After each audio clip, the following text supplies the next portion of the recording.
Hey, are you thinking about buying or selling a business? Join us May 3rd for the M&A Launchpad Conference. This is the premier conference for entrepreneurs, investors, navigating mergers and acquisitions in the lower middle market. You're going to connect with top deal makers, gain insight strategies to take your business search and your business acquisitions to the next level. So get your tickets now at malaunchpad.com and use the code LAUNCH for $200 off your ticket. We're looking forward to seeing you. All right. In today's episode, we talked with Nate Pratt, where we really dived into a lot of the seller psyche and mindset, right? How do you go work with a seller? How do you close a seller? And in addition to that, we really dived in a lot on just kind of wealth planning, wealth strategy, and advising, and all the mechanics around that. So, Casey, what were some of your takeaways? Yeah, I think, being someone that meets with sellers a lot, especially like off-market deals that may not be working through a broker, you've got to have some confidence and ability to learn to work with these people. This is the biggest thing that they're ever going to do in their life. This is probably an extension of their life. There's so many things going on in that seller's head. And it was amazing what Nate said. He said, yeah, you might get the reps and you might go through a lot of processes, but these sellers go through it once. Man, that was impactful. No, and that definitely resonated, right? And we get asked all the time of like, how do you work with sellers? How do you work with sellers? Well, this is the episode where we kind of start to talk about some of those things. And some of it is just so obvious, but I think sometimes people just need to hear it. Right? You're nervous. You don't know what to do. You've never done it before. Maybe you're an engineer and you're very good at a certain thing in manufacturing and you're honed in there, but you've never gone through a sales process talking to a seller. And there's just significant things you got to do. I took something away from this thing. I took a lot away from it, but one of the things is I'm changing part of my sales strategy because Nate nailed it on one of the items. So definitely the episode to listen to.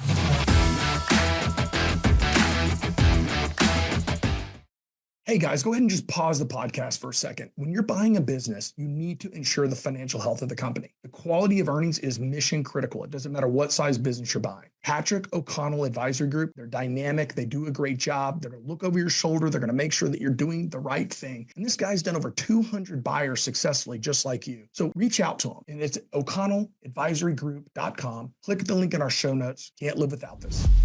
Hey, Nate, welcome to the show. Guys, thanks for having me. Congrats on what you're doing. This is really an amazing forum that's creating community, and a lot of people are going to be leaning in. Yeah, thanks, Nate. Appreciate it. Appreciate that. And so for those listeners, we did do kind of the quick round circle before the podcast to kind of get a little bit more understanding. So Nate, maybe simplify for people. What is it you do, right? And then we can kind of hop into some of the audience, the questions that relate to the audience. Yeah. I feel like I have the best job in the world. So getting to work with founders, specifically in the retirement and wealth management business, as they think through succession planning and M&A. So I help lead M&A at OneDigital, which is a financial services company, employee benefits, property and casualty, retirement and wealth. We touch 109,000 employers across the country, primarily small, mid-sized companies, let's say 2,000 lives and below, but particularly 500 lives and below, and that touches about 14 million people. And so the opportunity across our employer base that we survey, the number one stressor is financial stress. So to be able to bring just a treasure chest of opportunities for very talented financial planners, I lick the earth every day to find great talented teams and to bring them to become partners through M&A. At OneDigital. Awesome. So I think for those listeners, it's going to be the episode where we talk about sellers and mindset. I think is probably one of the big focus areas. And so, Nate, how does this, I guess let's talk about that. How does a founder come to you, right? What do they ask you to do? And then really, what has been your experience working with those founders? So Feras, that's a huge question. And I don't want to wax poetically for hours. My goal, the discussion of succession planning, I don't think is unique to financial services or wealth managers, is so personal that I don't think that founders have a lot of safe places just to kind of explore it, figure out what's right for them. They don't want their clients knowing about it. It's a very personal thing. And so to be able to find people in their journey, talk to them in a way in which the conversation makes sense, and then slowly develop trust, I don't have a field manual for that.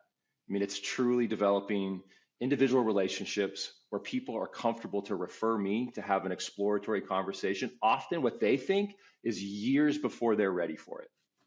So I think if there was one takeaway from our time, you asked me what's one advice you'd give to a founder. I mean, I'll lead with it right here. Start talking and thinking about it way before you want it or need it. I don't know, you guys, Feras and Casey, you guys are in this space all the time. I don't know if you would endorse that or say that's it. No, I agree. Because one of the things when I meet, so my job, what I do on a daily basis is talk to people that are looking to sell their company. That's what I talk to, right? And you're talking about, like you mentioned it earlier, it is, if not the most important sale of their life, it's pretty darn close. Top 3 decisions. I was able to do. I was fortunate. I spent a couple of years. It wasn't a long time, but I went and worked. It was one of my first only W-2 jobs I've had. I worked with selling to C-level. I wanted to get really good at selling. So I sold PEO services, payroll, benefits, workers' comp, health. So I got to have that conversation. Oh, the world. You know the OneDigital world. This is great. I know, man. And so I had that conversation every day, and I loved it because one of the things you're talking to these guys about is their business and asking us questions. Well, when I meet with a seller now, number one, we're talking to baby boomers. If I'm trying to sell the guy and I'm trying to do it over Teams or Zoom or anything, I've lost immediately. You got to get on a plane. You got to get in the car. You got to drive down there. You got to healthy. That's right. And so you got to get belly, but you also have to take a consulting attitude, which is like what you're talking about. So one of the things I do is I try to read about some of the tax rules on a stock sale and an asset sale, and having those conversations earlier, so I can differentiate myself from the guy getting on there that's getting on and talking to him to try to just put the deal together over the phone. I'm wanting to be a consultant. So Nate, you and I probably take a very similar approach when we talk to them about wealth management. What are you going to do with your money? One of my pitches is always, hey, no one knows your business better than you. So why would you take all the money out of the business, right, and go put it into something you don't know anything about? So keep a seller carry or roll some equity in with us, because you know that this thing can be very valuable if we just do a few things. These are conversations I like to have, and it's probably similar you have in the wealth management side. 100%. Endorsing the first part, phones, virtual, this is good, this is fine, doesn't touch sitting face to face. I mean, I don't even care if the conversation's technically the exact same conversation. And I love technology. I love to talk about that tech at some point, in our discussion, and how it really is a tailwind and making things better. We are in the trust business. That will never be arbitraged away. That'll never be disrupted away. It's a people. It's inefficient. It's largely, we're always looking for efficiency. This is inefficient. The M&A game is inefficient. You have to be willing to suffer through inefficiency to be effective. That's a Stephen Covey quote. I don't want to claim it. It sounds really good. It's not, you can be efficient with things, not with people. You can be effective with people, but there will always be a tension. And the minute we try to optimize human engagement, you're going backwards. I'm getting philosophical up top, but love it. No, especially this age group of most sellers. I mean, right? This age group, they grew up meeting face to face. Maybe they had a phone at some point before, the current modern age. And but to tag on what you're just saying, like think about age groups. The people that are listening to this podcast right now are probably in millennials, right? That's usually going to be who it is. Which I represent. I know I look way older. I'm like Benjamin Button. I'm just saying, we find a lot of 30-somethings, early 40-somethings that are saying, hey, I am not in a position to go out and buy or start a company from zero revenue. I have a salary. I got to make some money. I've got kids. I got all this stuff. But they don't know how to talk to the seller who's a baby boomer. And these are different conversations. Right. The one thing about being an Xer is that we're kind of the guys in the middle. We know how to, look at Trump's cabinet right now, like him or not, the whole cabinet is Xers.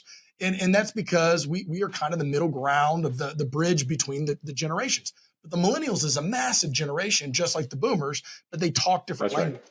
So I think the people that are listening right now, Nate, they really want to hear, when you're talking to that seller, to that person to make this financial decision, man. That's right. What are those skills? What are those things I need to do? And get out of Zoom. Don't do it on your phone. So I mean, you want to I want to tack on to, you're saying so many things. I'm very you've got me all spun up. So the last thing you said are, what are those skills? That seems to be what people's question is, and I almost want to completely unwind that. right? There is no magic script to this. And I want to make sure, hey guys, is my video and audio okay? I feel like I'm coming in and out a little bit. Okay. Like if we go into conversations thinking I have to have like a snake charmer, a script to make progress in a relationship, you lost, right? I heard this great coach. He's like, the company spent $10 million developing this incredible sales pitch. And like, we've got the best script and we've worked on it. We pitched it, consultants came in, et cetera. He goes, you give that script to someone that feels nervous or insecure, hand them a phone. Let's see what the results are. So I'm not suggesting you need to have fake authenticity. It has to be genuine. The way I see these things maximizing effectiveness is go in curious and go in with like a spirit of gratitude and curiosity, and let the opportunity reveal itself. It will. Every time it will reveal. We're trying to get the right conversations with the right people. The hardest part takes place before the conversation happens, right? So you get to the point to where you're talking to the person that is trying to solve something. You go in curious and genuinely trying to understand what their best interest could be. It's impossible to have a bad experience. So I don't know if that's too. We're just talking about like that is a lot of my technique, and it's just years of doing it. But it's a lot of just sitting there and like you said, gratitude. First off, I'm really impressed with the individual that built this amazing company and had the fortitude to sit in this thing for 30 years, 40 years, and then have his kids look at him and go, "I don't want it." And you're like, God, that would just break my heart if my kids said, Casey, "Dad, just give me the check." You know what, though? I hear what you're saying. You're not wrong. But, man, I've seen some, and I'm working right now with some really cool situations where their kids are there. And the kid and the father, like, the liquidity event that's available for them is not, I think people often, so wealth management in particular, there's no widgets. Right? We're not making widgets. The only thing that we're actually purchasing on the buyer side and the seller is selling is trust. I mean, it's actually wild that there's such a knowledge, yes, and maybe wisdom, even a slightly like knowledge and wisdom. I think wisdom is better, yeah. So, but it's not like a product. There's not like a warehouse, right? We don't have an operations of it. So it's almost like, what are we actually buying? Right. And the age group of your client base typically gets older. And so far people tend to die. So like so you're actually trying to understand, what are you buying? Right. And that's a very interesting thing to think about. Where I was going with this though, Casey, this is a really great team that we're very fortunate to partner with right now. We're going through the process. They've got both of their kids, and these are super talented, smart, late 20s, early 30s.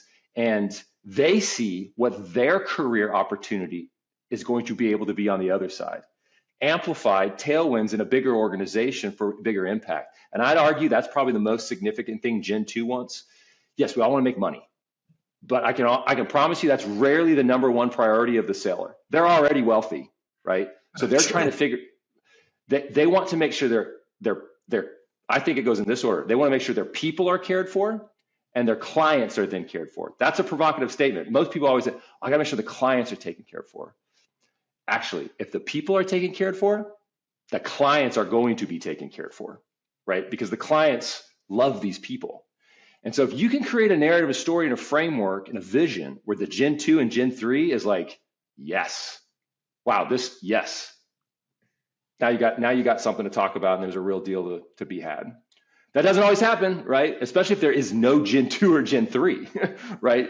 That's another kind of conversation. You can talk about that. We can talk about that in the service industry. And you said something earlier about, a lot of your clients say, hey, I don't need to talk to you yet, right? And I think, with wealth planning, it's a lot like tax planning, right? If you're trying to do it a lot of similarity. At the time you made a big exit, now you kind of screwed up, right? Like the best tax planning is done years in advance, right? And you start to strategize, and then tax planning leads to wealth planning too, because there's a lot of symbiotic relationships. And so, if you're a seller out there, right, looking to make an exit, first of all, you call me, right? Let me evaluate the business. But besides that, actually, right, you start talking to your wealth planners in advance, start to build up some of that rapport, because early on, there's very low hanging fruit of things that can be done to help kind of set you up for a better exit or a more aligned exit, or getting just some of the mechanics in place to maybe even allow you to do the exit.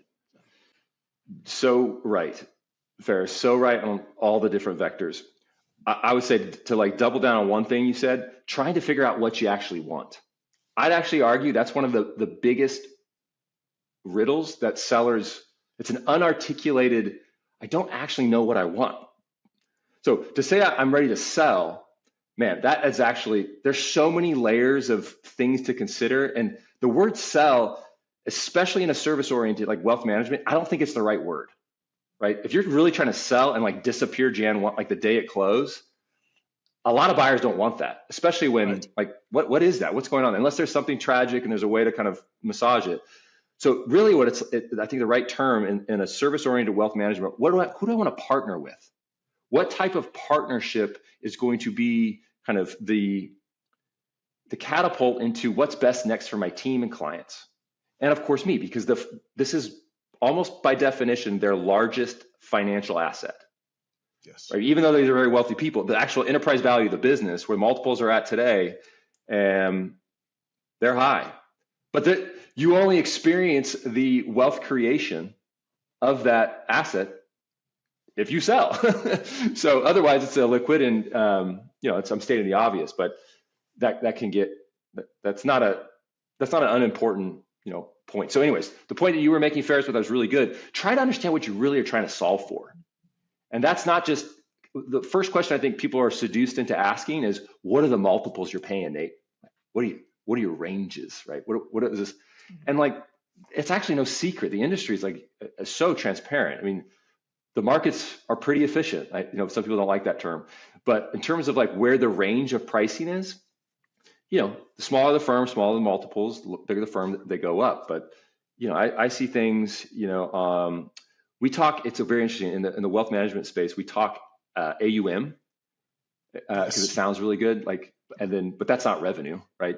What matters is like revenue and profit, but AUM is very salacious since we talk AUM. So there's probably 14,000 firms, independent advisors, more or less, and they're more growing every day. It's a kind of nonlinear distribution. So you have a bunch more 100 million and below. Let me just give you like a quick survey, and I'll end with where multiples are at. So usually an advisor can grow a practice on charisma alone from 0 to 300 million ish. Some support staff, but that's the rainmaker. To go from 300 million to $1 billion in AUM, you got to kind of invest into some more junior talent and probably some expanded support staff. So think 0 to 300 million. That could be anywhere from I met this one talented advisor, 400 million under management. One dude. Dang. But that's not common. So, and then also, there's complexities around that when you go to buy, right? Like, okay, there's what's the growth from here, right? You're stretched completely to the tilt. How do we grow from whatever enterprise value we both determine is fair? Like, you get another client, you almost want to lose 2 more just to kind of. So you have to invest into risk. We have the owner risk, and we see it too, right? It's the Key owner that running the business, and it's like everything's based on him, and he's a superstar. But man, we got to replace you. Yeah, but it's what you're saying though. It's that sellers need to really understand what they want. I think everybody's infatuated with a big exit, but then some guys like, oh shoot, like like one of my partners' dad he's like, I can only fish so much each day, right? Like, so the business is his lifestyle. Like, he's really not going to want to sell. It's not even about the money anymore. It's about, it keeps him mentally fit, right? Versus some guys, they like the idea of exiting, but then they don't like the idea of, well, the business I thought was worth 20, it's really worth 15. And I'm not going to sell for 20 because I'm stubborn and I can just wait out another 4 years. And we just had a business deal that we'd worked on for 9 months kind of collapse in that same vein, right? Where the seller thought it was worth more, didn't have any other buyers. We're the only buyers. We gave a fair offer and we're going to buy the business someday, but it wasn't aligned and, with where his mindset was. But it's that consultative mentality. So Nate, with your firm, one point you run the M&A, you've got the team, you're buying. We got a great team. I want to be clear. We've got 25 people. I help lead kind of tip of the spear relationship type. Yeah, of course. Yeah. So you're on the M&A, you guys see the deals, you talk to the sellers all the time. That's right. And you probably, and this is good advice for our listeners that are searching, right? Because you take a consultative strategy to having them sell their business, right? You know what it is. It's a patient. You've got to get in front of them. You've got to build a relationship. All of this stuff. No one just goes, hey, take my business, right? I mean, you don't want to buy that business. That right, person that wants to. But you've got to take a consultative sales process. There's a pipeline. That's so right. that seller That's that right. says, hey, maybe it wouldn't have fit today. Don't just like scrap that and get rid of it. Stay in contact. Oh my gosh. Follow up. Those are the best deals a year later, right? And by the way, like it takes time, right? Folks this is an emotional journey. It's rarely ever about the money. And it never fits cleanly into, our pipeline, timeline. This is just as much farming as it is hunting. So it's having that patient mentality in your sales process, right? You find a business, you like the business, you like the seller, you like those things. But at the end of the day, they may still just be trying to, and you said, it's not the money. The money is not the number one conversation. So if you're losing the deal based on the seller going, hey, you're not paying me enough, then you might have missed something in that in between. One of the hardest things to do is make a rich person richer. It's just like, they're already wealthy. I heard another quote today that I liked, which is, it's hard to make millionaires work hard. And so once they get to a point, they're comfortable, they're not going to work hard either. That's exactly right. And so on that note, like the wealth management industry it's going through a renaissance. It's growing 10, 14%. There's only 2 to 3% growth of new advisors entering the space. So you have this massive generation exiting. You don't have enough talent that's coming up to be able to service. $30 trillion is transferring over the next 15 years of wealth. And so this is like actually a real problem, and we need to solve, and I have a very strong kind of pointy point of view. What was family office, services for, let's say, 9 figures is now available for 50 millionaires or decamillionaires. What was available for decamillionaires is now coming down to high net. What was high net's now for mass affluent. And folks that have 0 to whatever, they need help. And I absolutely push back that those are not profitable relationships. What's not profitable is sourcing those through a phone book, just dialing for dimes. But if you have a systematic environment to meet where they're calling you and they need your help, that's very and also a very great environment for young people to chop wood. No, and it's actually kind of an interesting point. It's that a lot of things have down leveled, right? Similarly, like tech. I mean, tech, you see it all the time. Perfect. Where, at the very beginning, only the most affluent can buy a phone, but now everybody, even if you're homeless, has a cell phone. Right. And so same thing, wealth planning has kind of moved down that tier. And, you see that. I agree with you. The world of the family office is controlling everything. I think it's moving away from that. Right. It's really that next tranche. What do you mean by that? Because you hear about family offices all the time. And yes, you have the mega family offices. Those will always be there. Right. But I think that we're in a world where you have a lot more people that, to me, family office, you really got to be like 40 million and up. Right. But you have a lot of people that are 20, 30 millionaires, 40 millionaires, right? One successful exit gets you there, where they need the guidance. And you're seeing a lot more of those people, right? Because think about, maybe another way to look at it is each year there's a certain number of people minted into that category versus minting a new family office that's not more legacy. That's really hard and really rare. Right. And so you have a lot more people and I think it all ties back to with just the ephemeral nature of information now, right? Everybody can learn some mechanics. And so that's allowed people to get to that 30 million tranche, right? Getting to 100 million tranche, well, that's a whole nother set of skills, mindset, and risk taking. But a lot of people, and I see this in real estate, if you just stay the course, right? A couple, there's a book that I really like called The Millionaire Real Estate Investor. It talks about a couple combined income. I'm making up numbers. I don't remember the specifics, like $80,000 a year. But how do those people over the course of 30 years retire millionaires? Very, very vanilla pathway. You don't have to do, and I remember reading that book 15 years ago. It was kind of an eye opener, right? And so it's that kind of stuff that can mint a lot more of those people in that $10 million, tier that need the guidance that, don't have the exposure. But what you just said is so magical. And what I would say is the elixir in what you just said is planning, right? If you've got a plan, it almost doesn't matter what you make. You've got the recipe. Right? And then allow compound to do what it does. But if you don't have a plan, it feels mystical and out of reach. So that goes all the way back to, it's actually planning. That's what people want and need, is planning. The asset allocation investments, I don't want to say those are table stakes, but it's the planning, right? The magic is having a plan. And it doesn't matter if you have no money, some money, a lot of money, you need a plan. And that's the business I love being in because it changes lives, right? It improves the quality of an individual's life, marriages, family, generations. And so it's kind of a noble thing we get to do. And you guys are doing the same thing. You're in it every day. And yeah, man, I get pumped up talking about it. That's exciting stuff. Are you guys interested in the multiples? Does it make sense for me to land the plane? Land the plane. I love it.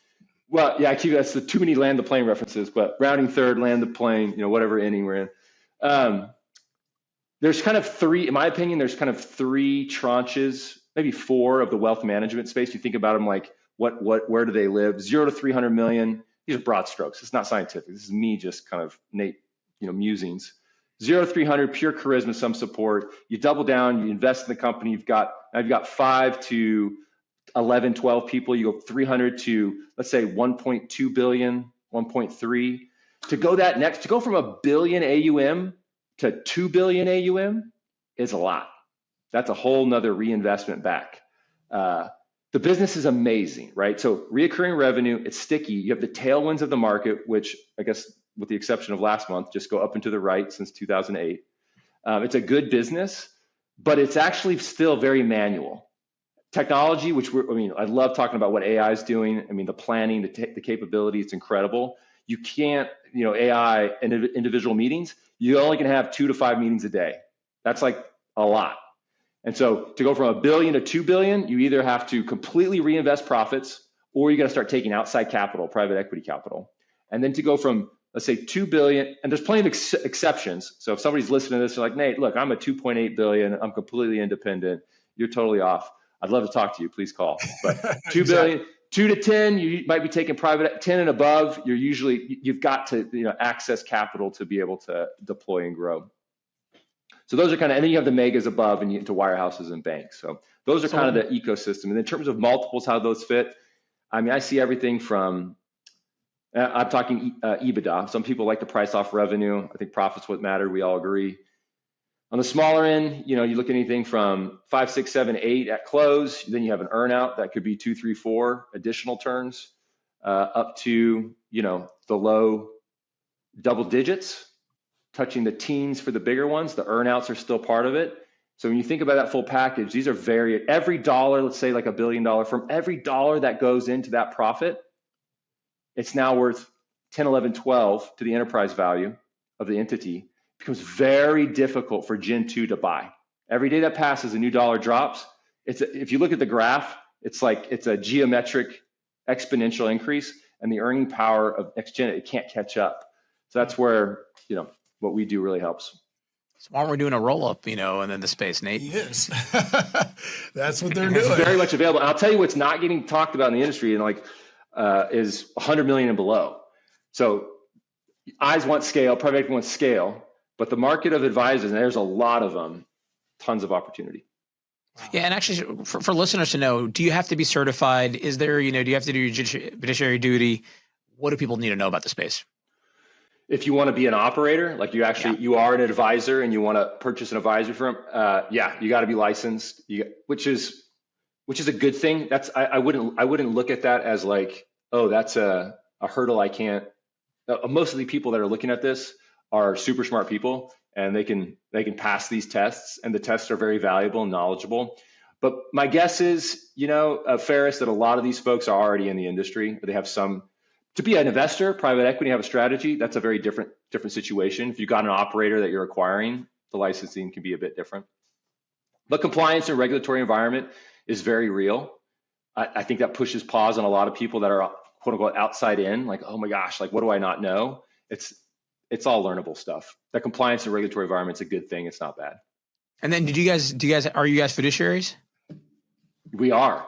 Also which is a very important thing. That word, nobody knew what that word meant 20 years ago, right? It was kind of obscure. In fact, that's when the whole independent advisor was born, right? In the 80s and 90s, where they're leaving the banks. And they're like, no, I'm going to be a fiduciary, sit on the side of the client.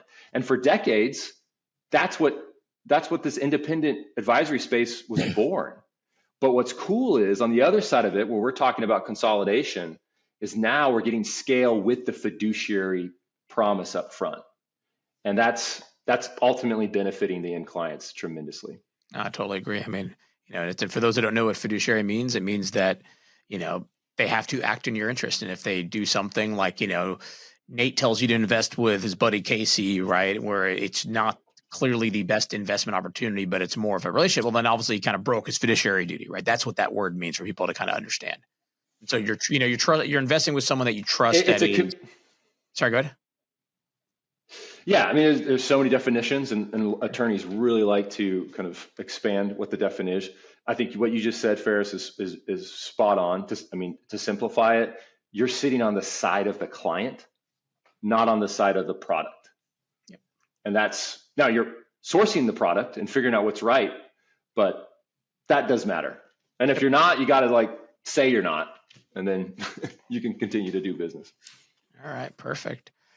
Well, I was going to say, so Nate, real quick. So for our listeners, they are looking, I'd say a majority of the people that are listening, they're looking for that person to talk to. They're looking for that guy, that transition, that buyer. Give us some advice. When you guys talk to these guys, when you talk to these wealth managers, when you talk to them about their exit, you talked about how the relationship and those kind of things. What is your process when you meet with somebody and they're looking to sell their company and they're going through that? How does Nate process and work through with that relationship? Yeah, I mean, I'll tell you exactly how it goes. It almost goes like what we're doing right here. It's like having a private podcast where by the time we're talking, they know who I am, right? They know what I represent. And so it actually creates a really easy catalyst to simply ask, Casey, tell me your story. What's the origin story? And there's gems in there that will matter for the next 6 months all the way through. So that moment for folks to tell, that's actually not something people get to do often, right? Even if they're, closers or rainmakers, is get to tell the origin story. In that process, you get to know who they are, what matters to them. It's like getting the answers to the test. These are not tricks. I'm not trying to bamboozle anybody. But when folks tell their story, it's a special moment, and pay attention. Talk as little as you can, unless something's interesting, and ask them to expand further. Oh my gosh, that hour just disappeared, right? And now you know these people, and more importantly, they feel like they know you, right? Even though you didn't talk too much. So just to pause on that for a moment. Talking. Tip number 1. Listen more than you talk. And it's sometimes hard for a lot of us. We want to talk, and we remember we're having that meeting. We need to listen, because they're going to give you the bullets, basically, right? They're going to tell you right there. But maybe more importantly, you're going to find out, if you're listening well, if this is not a right opportunity. And good gravy, that is so important for everybody. You don't want to chase waterfalls, right? Like TLC shout out 90s. That's exactly what I thought you said. Don't go chasing waterfalls, right? And that's very difficult, especially if you have a rapport and you're like, I felt really good.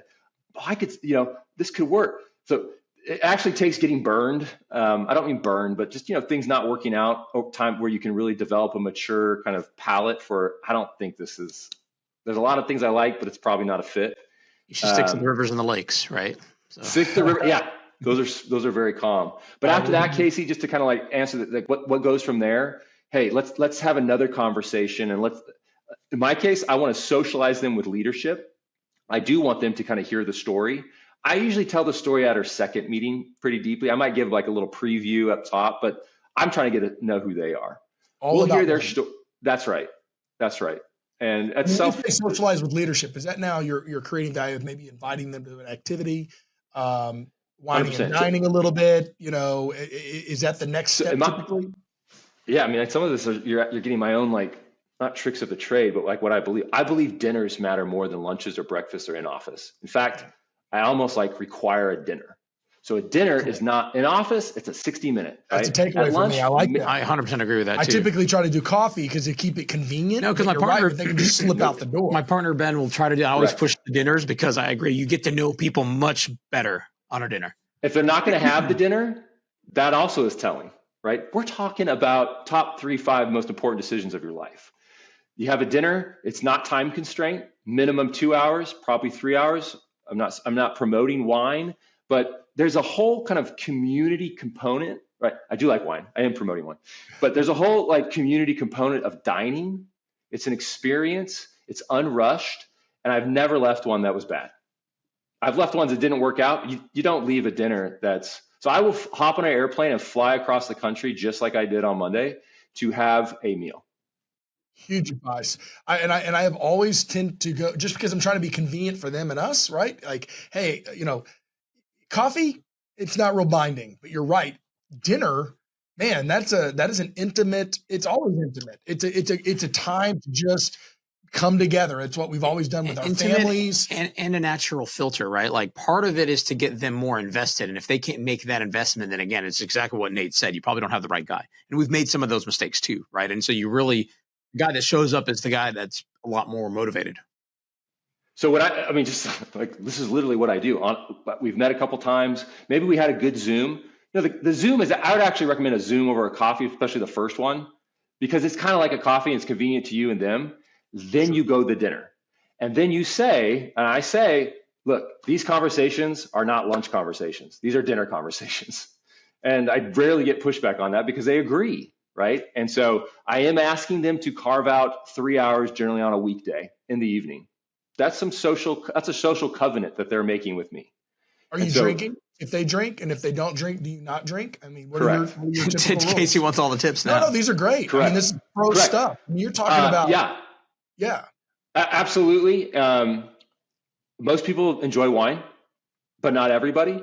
I'm not going to drink alone, so I'm not going to order, a bottle of the finest if that's, if they're doing dry January or if there's a personal conviction. I'm not going to, I'm going to absolutely respect that. But that's also actually very ceremonial, right? Like, it's not uncommon for there to be libations and nice food, and it's not designed to sidetrack. It's designed for both parties to feel comfortable. And I mean, look, you can look back thousands of years. I mean, this is how treaties got made. This is how treaties got made. So that is a great. Churchill basically, wooed Stalin by his unnatural ability to consume vodka. So it was. But I mean, this is gold, because there's so many people that are coming from different angles and degrees and every kind of thing, and you're giving them top level sales advice here, which is it is the process of building a relationship. Closing is not it's not just transactional. We're not selling a widget here and they buy it and it's gone. We're literally building a long-term relationship, because we're also now going to ask that person to stay with us for 2 years, a year, and run the business with us. They're not running away. They're not just, hey, give me the check, I'm out of here. Most of them, they're going to have a seller carry. We want them to finance some of it. I mean, and an earnout. Nate even talked about an earnout. So bingo. And so 100% Casey. And so my best friend's the CEO of a manufacturing company, and talk about like an area where we should all be very bullish on future productivity in America. The stock market's, boomed, NVIDIA, AI, et cetera, which is great. The actual value of all this technology comes from the businesses we are the implementers of this technology. We're actually the value delivery of all the innovation that's taking place, right? So just a quick bullet of optimism for all of us for like years to come. Doesn't mean it's going to be easy and hard, but there's so much productivity gains in every facet of industry. It's a good time to be in an M&A discussion. But where I was going with, Casey, what you said, even in a manufacturing environment, so yeah, wealth, there's not a product, right? It's a person. Even with a manufacturing environment, what we're really doing is providing a legacy earnout. What's the legacy earnout? That this person that they built, that their identity's been wrapped up with, what new vision and new legacy do they get to be a part of henceforward? That matters. That requires vision. That might require a little salesmanship. Yeah. But a great mentor told me this. They said, people don't buy because they're convinced. They buy because you're convinced.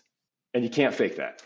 I mean, I've seen the worst salespeople be passionate about something, and the next thing you know, I got a different car. No, I mean, sometimes it's the most, like Casey just said, we're given the top secret, most elite tips and suggestions for closing sellers. And what's the answer? It's the most obvious of them all, right? It's having meaningful conversation and meaningful interaction, not just the coffee. I mean, people didn't need to listen to this podcast to, hey, you should have a dinner and not just a Zoom call with a seller. But also they needed to listen to this podcast and realize they should have a dinner with a seller, not a Zoom. Same thing. And so it's people getting that timing of the process. Yeah. Right? And how do you do it? And so it's all the, and I would just add, like you're saying, have that introductory Zoom, the broker, the conversation, then immediately move to, and my normal is lunch or coffee. I'm now changing as of this very moment to dinner, because I get to a dinner, right? But it's like, that's the next. Let's have dinner. Let me take you to dinner and let's spend some time, because that's going to allow us to really build that deep relationship. So I would argue, like, I'm glad we're in agreement on that, but just to take a big axe to the industry, that's not what happens. No, right? absolutely Especially not. if there's intermediaries, it's sort of like, hey, here's the sim. All right, give me your almost best offer, and then we potentially will talk, right? So I'm just acknowledging that I totally get it. And if somebody's running a process and their motives are just simply a price, then maybe that's the way to go. This is the inefficient part that I think for those that are willing to embrace has longer term stickiness of actually closing opportunities. So you have to actually believe that the buyer and seller have the capacity to have a great transaction. That does take vetting, but that's very different than being an absolute financial foot race before you even get to kind of, press the flesh, have a breakfast, have a dinner. So this is the hardest part that's inefficient that I work every day. Who do I want to meet? How do I meet them? And how do we have the conversation before they actually think that they need it? I completely agree. A great way to shift here. But Nate, unbelievable, great information. I love sales. I love relationship building. I love people. It's one of my favorite things to do in this whole thing is the people part. You can't fake that, Casey. You can't fake that. No, and it's genuine, and then, but what you're adding is that value when it's so hard if I'm not that person, or maybe I'm very good at this one thing, and now I've got to go out and search for a company. Now I got to go meet with an owner, and I have no process. I have no way to run that process. They've never had to sit down with C-level sales and actually develop a conversation or a talk track. This is big. This is something to think about. Don't just run out there and go through some practice. And I'm just going to close my little conversation here is like, I've told so many people that have started the search process is, look, just start taking on a ton of deal flow and talking to sellers and setting relationships and meeting with them. It may not be the perfect, but you're going to get better at the conversation. You're going to get better at your process. You're going to know your conversation, because those take reps. That right there. Absolutely. Takes reps, right? It's a lot of work. I tell you, Nate, you didn't start just doing this yesterday. You've got thousands and thousands and thousands, maybe tens of thousands of reps that allow you to be genuine, to not have to think about what's next, to be able to work through that relationship. And it's such a big part of this deal of M&A, because sales and pipeline and development. Casey, you are hitting on the absolute nerve ending of the process. May I just add one small asterisk to what you just said, is that the seller has not had those reps. Oh, that's a good point. Wow. Great point. So, yes, you want reps. I'm thinking about the audience that you're talking about that's in the market hunt. Yes, repetition matters, right? But there will be always an asymmetry of the moment where you have the experience of the situation more than they do. And how do you help them? How do you bring them along? Right? Well, I think having the reps helps you know how do you manage that, right? If I'm a lot stronger than someone, then I know to baby punch them after a certain amount of reps. The first time maybe it goes too hard. Maybe I information overload. We had the deal blow up because we got too complicated in the structuring. Like the seller just could not comprehend it. And so reps leads to realizing like, okay, you're slowly gauging that person and you level up or level down based on kind of who you're sitting across. Bingo. Right. So that's being an athlete, right? This is why we're not snake charming, right? I cannot give you a paint by numbers process on this, but what you can do is develop reps to have peripheral vision, help side defense, be able to understand what actually is happening and figure out, hey, this is calls for adjustment, or it doesn't. Actually say, this is where I think we should part friends. Right. But to be able to know, it's up to you to determine when those moments are happening. The seller is emotionally experiencing a first time thing. And so we have so much to talk about. This is really great. I feel like I did do service on the industry. This one, but maybe we'll do a session 2. So awesome. Well, Nate, That's awesome, man. So I guess we'll go ahead and move on to our rocket round, where we ask the same listener, the interviewer, the same three questions. Yeah. So first question for you, Nate. What do you like to do in your free time? Man, I wish I could tell you I was really interesting. I love to read, but that's because I sit on a lot of airplanes. Going to those dinners, right? Yeah, people. My kids think like, "What do you do, Dad? You don't do anything. You just talk to people." The guitar behind you. Say that again? I see the guitar behind you. Yes. Well, I used to be, the origin story is what I like to do. I thought I was going to be a famous jazz musician, right? So I went to school on a basketball scholarship, and I was like, I graduated in a corporate America. It's actually a joke that no one in high school, I was voted most likely to be on Saturday Night Live. I was not voted to be in corporate America. And so for 5-6 years, if you've ever seen the movie La La Land with Ryan Gosling, that's how I met my wife. I was playing like piano in Italian restaurants and thought I was going to save the world via American jazz. So that's what I like to do. Love it. All right. Most memorable moment in your business journey? Yeah. You guys prepped me for this, and nobody likes hearing about successes. So I would probably say my biggest failure was I wanted to be in the financial services industry, and I had to completely reinvent myself. And I had a mentor say, you have to find somebody that's basically going to give you a break. And so I got an internship at a public pension plan. So a government agency. I cold called them for 3 months to convince them to let me work there for free, which a government agency is like heads blown. They're like, well, how do we? And they hired me, but I wasn't getting paid anything, but I had the badges to get in the government business, et cetera. But I was working, it was a $2 billion pension fund in the Central Valley of California. And these are the most kindest people in the world. And it gave me a calling card to basically reach out to the industry. And so I would reach out to asset managers and investment professionals. I had no idea what their emails were. I'd create 10 derivatives of their email in the BCC. And I would say, hey, I'm an intern and I'd love to hear your story, et cetera. So I would get amazing no's. I mean, daily I would get a lot of nothing. And then periodically it's like lose my email. And then like 10% of the people saw what I was doing and they met with me. And it's a network that I still am like so grateful to this day. I would do that every day for a period of time. And I can't recommend it enough. Not to spam, you got to have like a reason for reaching out. But so it was a lot of failures that was married to some successes. And you only need one. You only need one success. Absolutely. I love it. Last question. So what do you like to do? What is your favorite tool or resource that you like to use? Yeah, I mean, I know this is going to be so unoriginal, and every guest that you've had, I'm sure, in the past few months it's like AI, right? Now, that said, I'll tell you how I use it, and I use it all the time, right? So I use Gemini for research, and I use ChatGPT for language. I think ChatGPT, I mean, I can take an email that has 15 iterations back and forth, copy and paste it from Outlook, throw it into ChatGPT and say, hey, I want a concise response, kind of pithy, funny, make it be 3 sentences, and I want to talk about getting together in two weeks. Boom. I'll do that on text messages. And it reduces the brain calories I spend to create kind of sensitive. Every email I have is a sensitive conversation, as you can imagine. That's difficult to reconstruct. ChatGPT and Gemini have been really, really fantastic.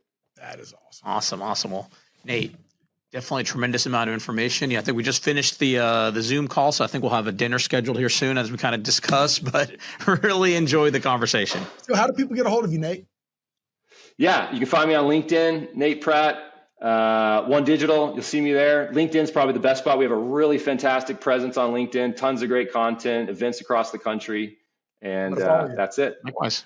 Awesome. Yeah. And we'll put that in the show notes. Guys, thanks so much. And again, congrats on what you're building. This is like the community aspect of what you're building. It's so cool to know what it's going to be in 10 years. And awesome.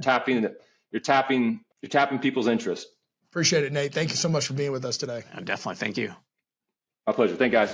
Thank you for listening to the M&A Launchpad Podcast. If you've enjoyed today's podcast and would like to support us, please leave us a rating and a review after you listen. I'm Casey Minshew, and I look forward to talking with you next week.